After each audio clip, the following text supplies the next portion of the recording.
Hi everybody, it's 4 o'clock and this morning I said I'm most probably going to do um, something that many of you have been writing and asking me, considering that at the end of this month many Catholics celebrate, in inverted commas, Halloween.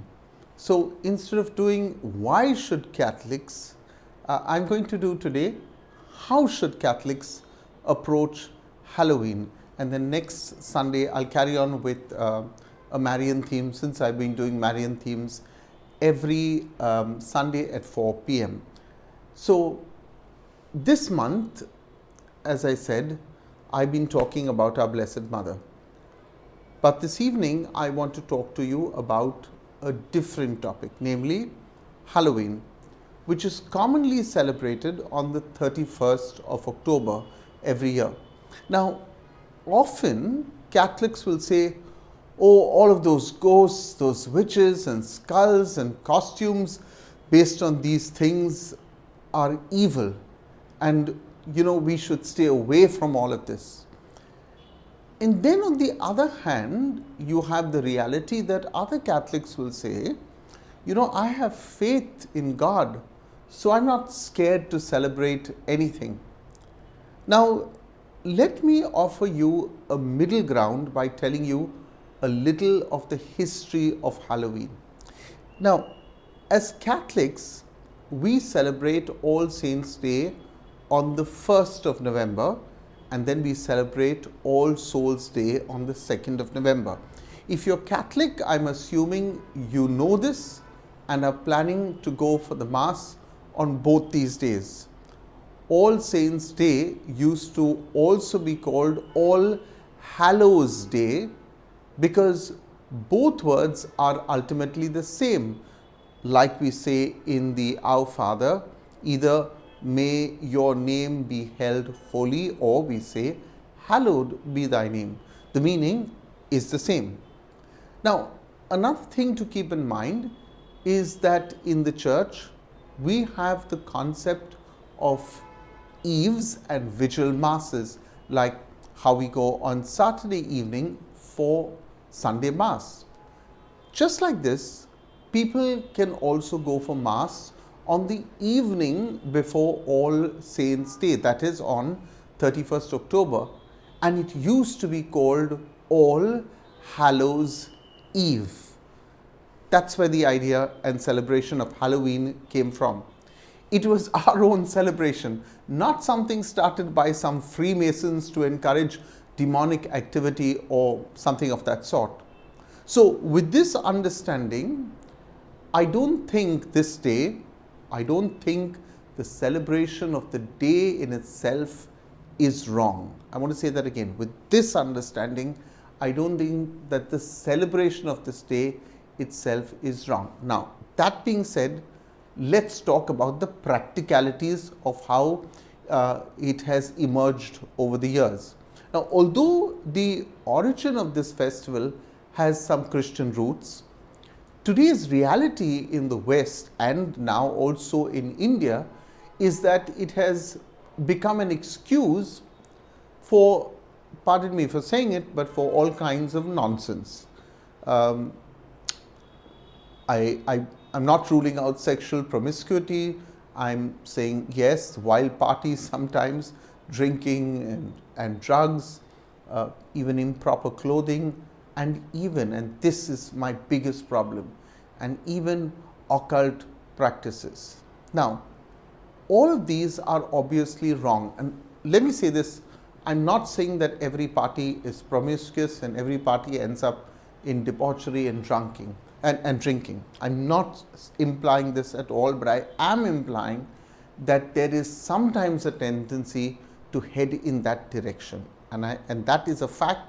We cannot rule it out. Now, please don't throw the baby out with the bathwater. Now, all of what I said earlier, obviously these things are wrong, and especially with the last one, and I want to red flag this practice of indulging in the occult.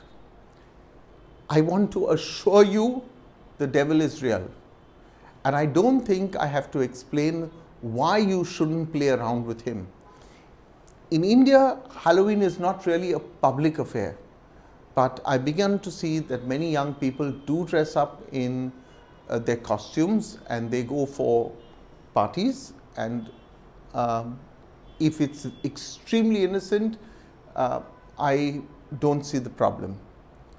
Now, whether it's a Halloween party or any other kind of party, the usual reasoning and prudence must apply. But the question is it okay? And this would be another question that people would raise. Parents today are asking this question: is it okay to dress up in some of what are considered negative costumes, ghosts, witches, skeletons, or is there some danger in that? Now, I'm going to approach this very practically, because this is a complicated question. And you might think I'm sitting on the fence when I say the answer is maybe.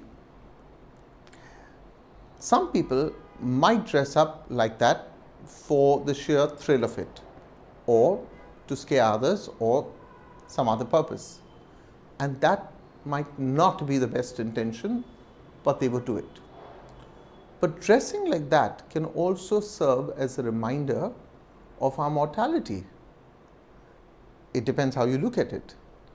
It can remind us of the souls in heaven or purgatory. I'm not saying you have to dress up like a ghost or a skeleton to remind you of your mortality, but I'm saying it could, and someone could make a compelling argument, and that even when we will die, one day we will be judged. All of this can remind us.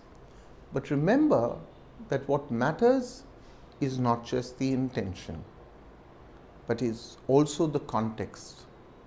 Whatever intention you're wearing a particular costume with, will it be obvious to the people around you as well? That's also something worth considering. I want to end with a small suggestion that I've seen on various Catholic social media pages. You see, Halloween was originally meant to commemorate the saints. So if you're going to celebrate it, why not do the same? Dress up as a saint. After all, that day belonged to us. We have simply handed it over to others and let them control the narrative. Dress up as a saint. You know, I've seen so many adorable pictures on Instagram of children dressed up as Mother Teresa or the Pope, and you can do something like that as well. Change the narrative. Don't just be afraid of what people and how people have twisted the narrative. There are some also rather spooky saints too, by the way. If you don't know what I'm talking about, just Google Saint Denis. In any case, by dressing up as a saint, you don't just keep your faith intact, but you also celebrate it publicly, and maybe you'll even get an opportunity for sharing the good news. So, one, watch where you're going for a party. Make sure that you are always safe. Make sure that these kind of affairs don't go against our Christian values. Dress appropriately. There are choices you can make. So there's one way that we can approach all of this is simply saying it's all bad, let's fight it. I'd like to look at it as a reclaiming.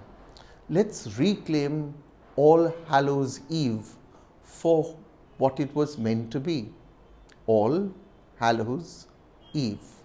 I do hope this will help you, and I hope you will share this teaching, this thoughts of mine with others, and stay safe, whatever you may do.